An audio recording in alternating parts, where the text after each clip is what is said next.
Chapter 1, The Polite Knock Before the Punch. In the endless dark between stars, most wars began with speeches. Humanity preferred knocking on the door, smiling, and burning the house down before anyone could say hello. Captain Elias Rourke stood at the viewport of the UES Vanguard, porcelain mug in hand. The mug read #1 Dad, though he had no children. The ceramic was chipped on the rim, the way he liked it.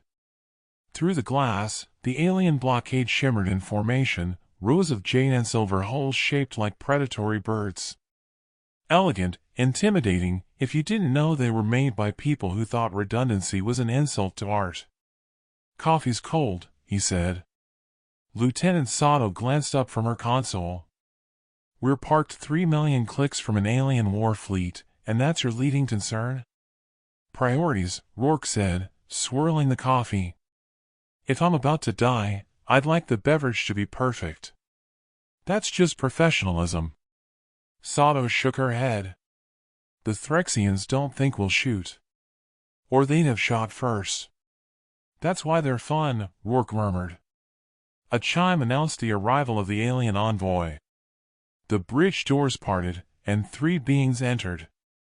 The first, a tall reptilian with bronze scales and the posture of someone who had never been contradicted in their life. The second, a spindly insectoid with a body like jointed crystal rods. The third, a squat amphibian whose large eyes darted nervously as if calculating the odds of survival in every room. "I am Strategos Vethrix," the reptilian said, his voice deep and metallic.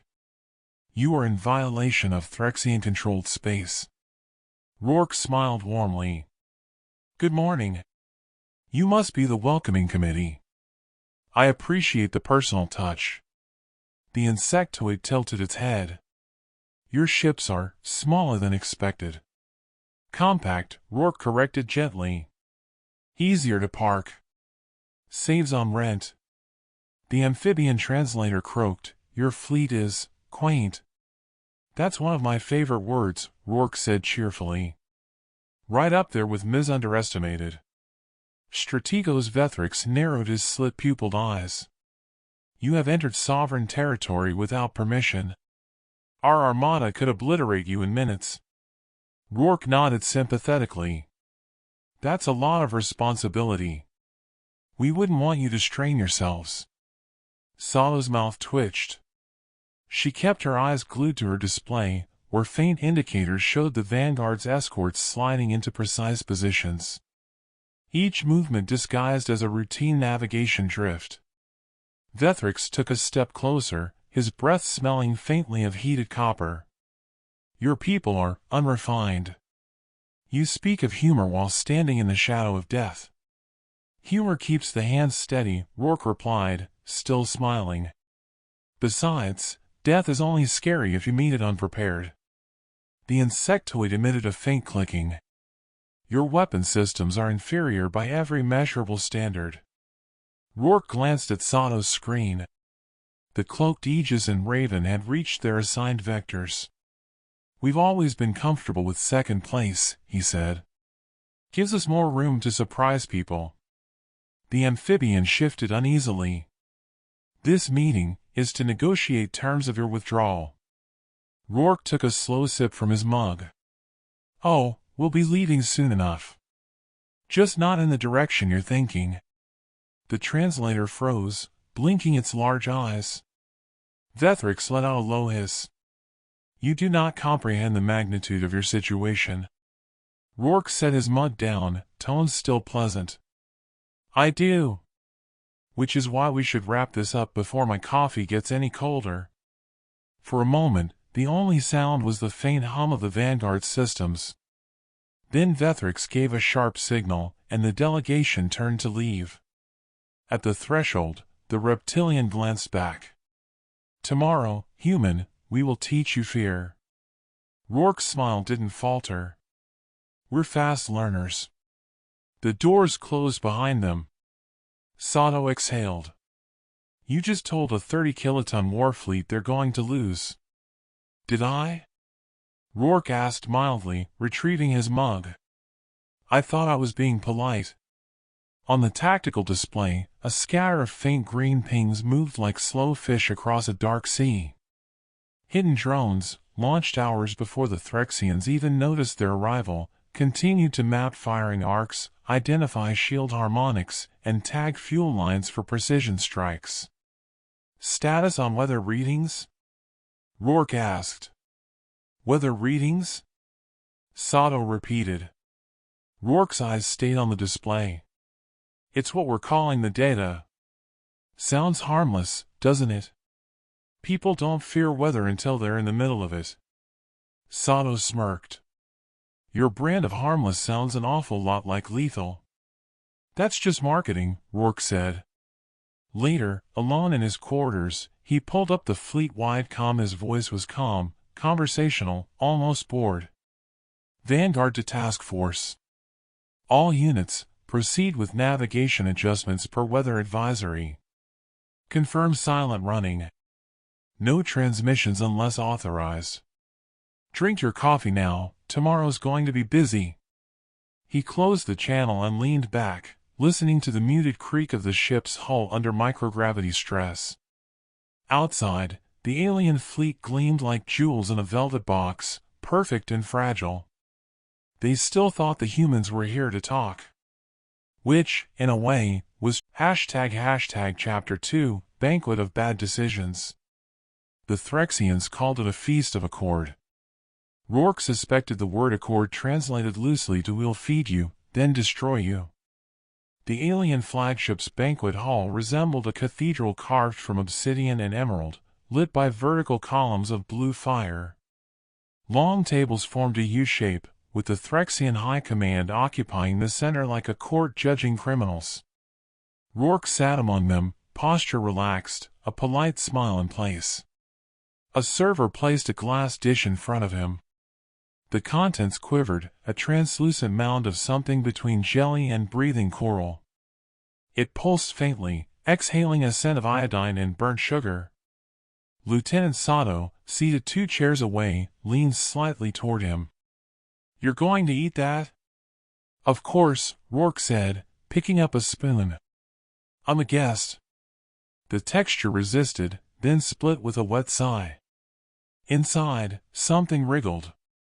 He took a bite, chewed once, and swallowed without grimacing.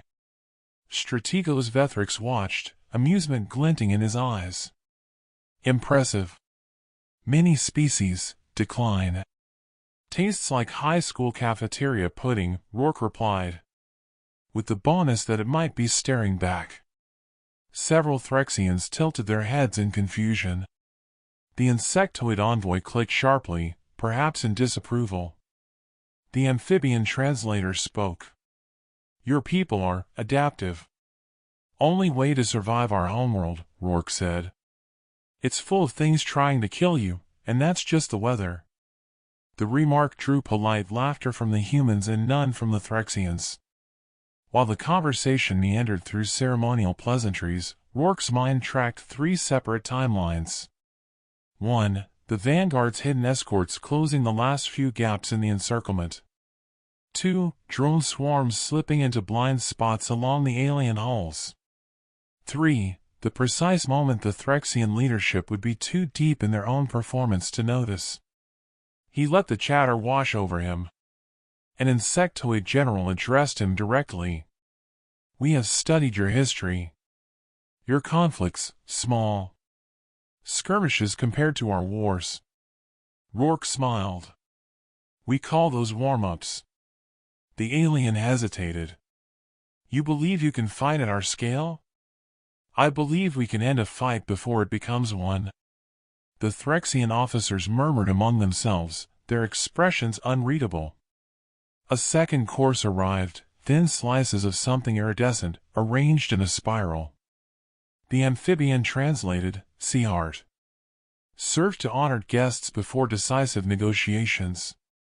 Rourke took his first bite as if considering the flavor. "We have something similar on Earth. Usually comes fried with tartar sauce." Sato coughed into her napkin to hide a laugh. Strategos Vethrix leaned forward. "Captain, tell me, if the Terran fleet vanished tonight, Who would notice? Oh, Rourke said mildly, probably everyone tomorrow. That earned him a long, cold look. Between courses, the Threxians displayed holographic battle footage, sieges, planetary bombardments, fleets erasing enemy worlds in crimson light. It was a subtle show of dominance. Rourke watched without blinking. When the last image faded, he said, "Beautiful cinematography. Your crews must be proud." Vethrix inclined his head. "You do not seem intimidated." "Intimidation," Rourke said, "is what happens when you don't have a plan." Sato's datapad pinged softly, a secure signal. She checked it without moving her head. Cloaked frigates were now behind the Threxian reserve line. Perfect position. The banquet reached its final course, a small bowl of liquid that shimmered like molten metal. The amphibian explained, "Drinking together seals good faith between commanders." Rourke raised the bowl, watching the reflection of the blue flames ripple across the surface. "To tomorrow," he said. Vethrix's scaled lip curled. "To your last sunrise." They drank. The liquid was sharp, metallic, and left a faint heat in the throat. Rourke set the bowl down gently. "You know," he said conversationally, "on Earth we have a sport called baseball. Sometimes you let the pitcher think he's winning, then you send the ball right past him before he realizes the game's changed." The alien officers glanced at one another, not catching the metaphor, but sensing the intent. When the humans rose to leave, Vethrix clasped Rourke's arm with claws that could score steel. "Sleep well, Captain. We will come for you at dawn." Rourke met his gaze with pleasant indifference. "I'll keep the coffee warm." The shuttle ride back to the Vanguard was quiet. Beyond the viewport, the alien fleet gleamed like a jeweled wall, their formation symmetrical and, Rourke knew, predictable. Sato broke the silence. "They're arrogant enough, #Chapter 3, The Smiling Blitz." At 4 o'clock ship's time, the Vanguard floated in silence. No lights beyond the dim glow of consoles. No comm chatter. Just the steady thrum of engines idling like a predator's breath.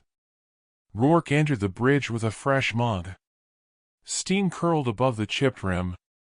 "Morning," he said, as if it were a casual Tuesday.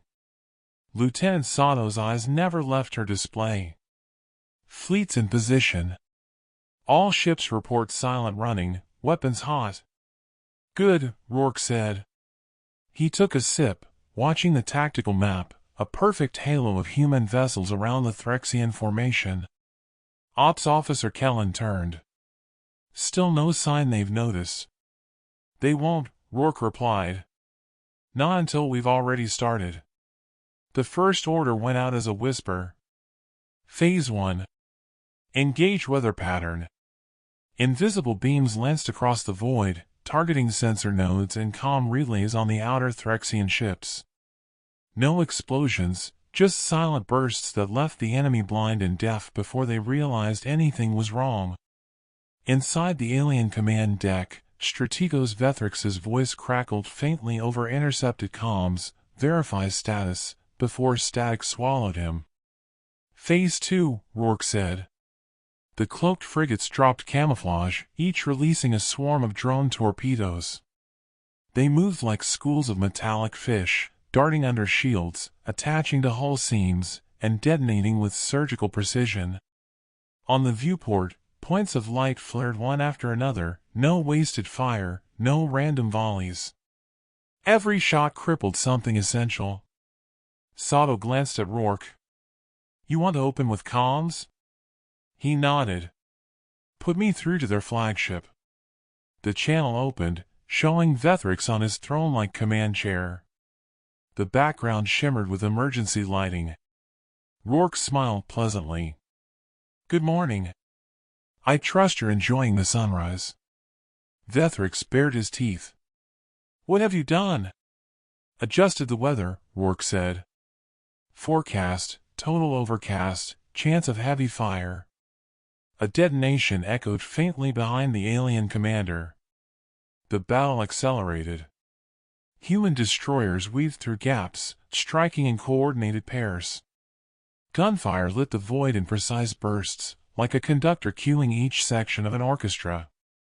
From an alien perspective, it was chaos, ships falling before they even engaged, comms jammed, targeting systems blind. From Rourke's chair, it was choreography. Every move had been calculated days in advance. "Target the green-hulled frigates next," he said. "They match my mug." The crew chuckled. Moments later, 3 such frigates were reduced to drifting wreckage. Alien resistance formed too slowly. Those that tried to regroup found human cruisers already blocking their path. Those that attempted retreat slammed into hidden mines seeded during the so-called weather scans. Ops reported, outer rings collapsing. Central ships trying to rally around flagship. "Let them," Rourke said. "Easier to hit a cluster." On board the alien flagship, Vethrix shouted unheard orders. Rourke's voice cut through on open comms. "Strategos, I hope you kept receipts for those ships. You'll want a refund." "You are nothing," Vethrix began. "Nothing's doing a lot of damage today," Rourke said, and cut the line. 2 hours in, the Threxian fleet was half gone. Fires dotted the dark like red stars. The surviving ships fought desperately, but every push met an immediate counterstrike. Marine boarding units deployed against isolated vessels. Reports came in, enemy crews abandoning posts, some refusing to fight.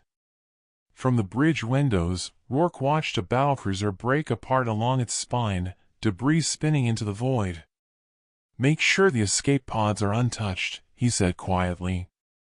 "Mercy?" Sato asked. "Message," Rourke corrected.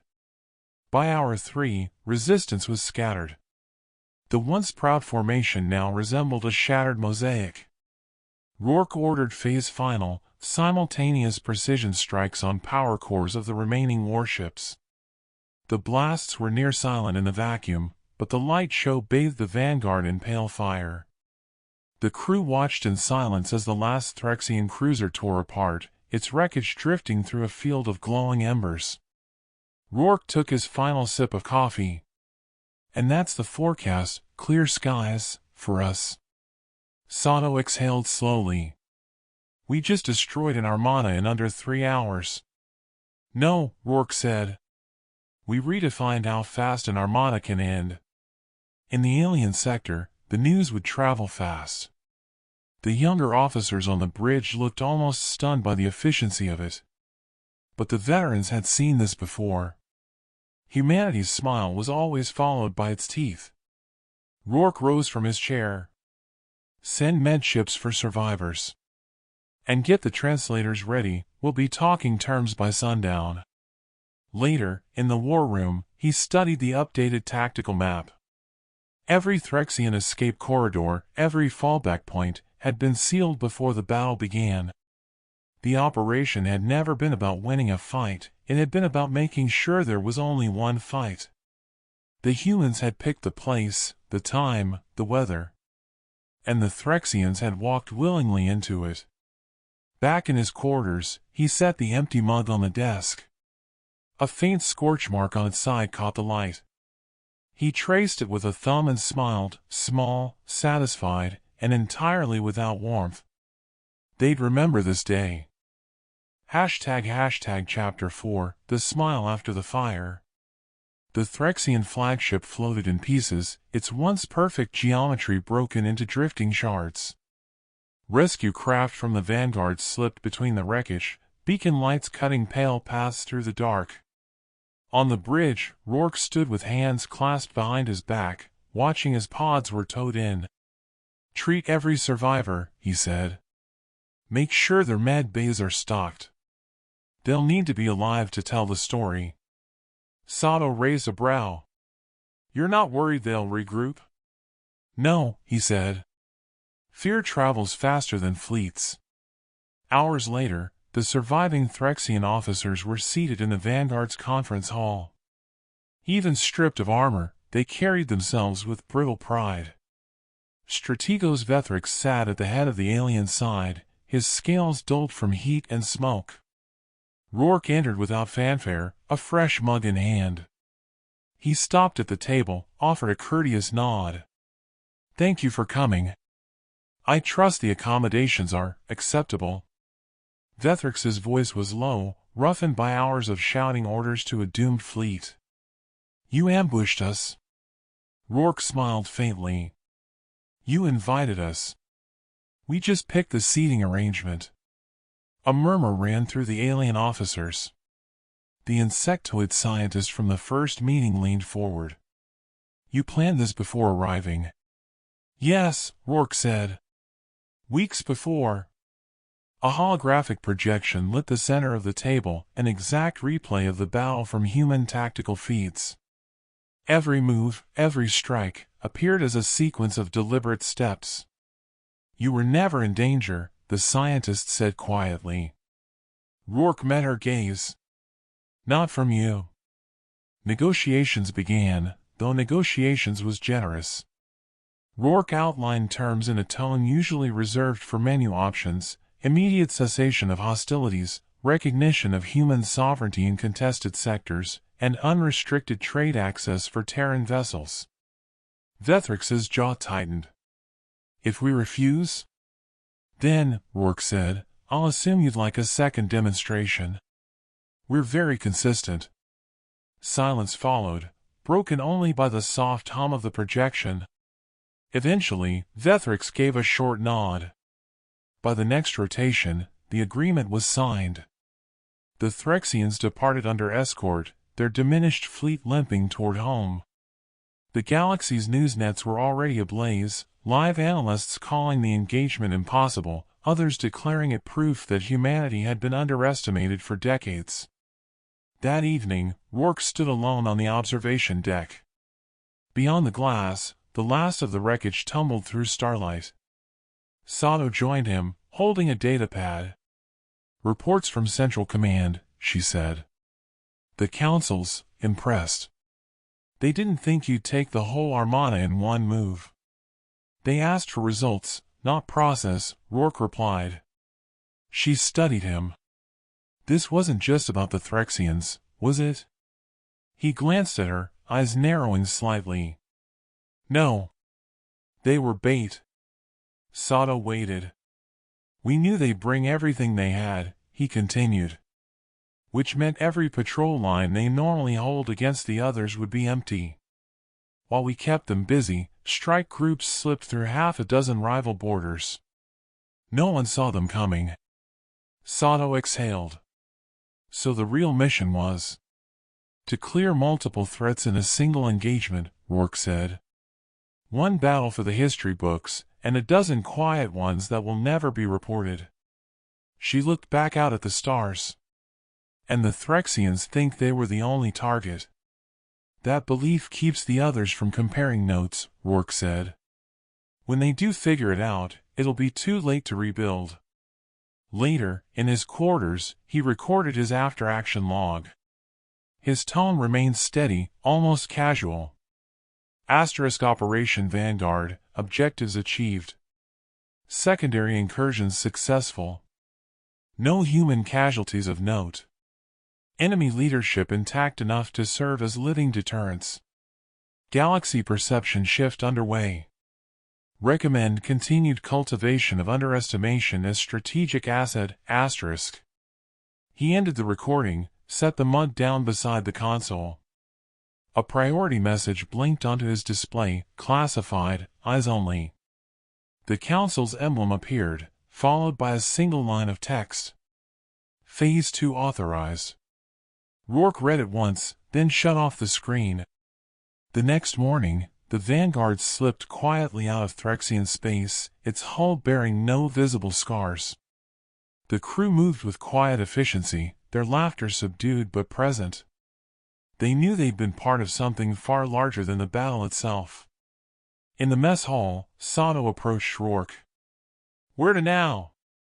He smiled as if discussing vacation plans. "Somewhere with good weather." From the far edges of known space, the first intercepted transmissions were already trickling in uneasy chatter from alien factions who'd watched the Threxian defeat. Some spoke of alliances with humanity. Others whispered of preemptive strikes. None realized that pieces of their fleets had already vanished. Rourke stood on the bridge as the stars elongated into streaks. "Set course," he said. "And keep the mugs topped up. We've got a long week ahead." The Vanguard leapt into the void, engines humming like a satisfied animal. Behind them, the galaxy recalculated its assumptions. Ahead, Phase 2 waited, quiet, unseen, inevitable.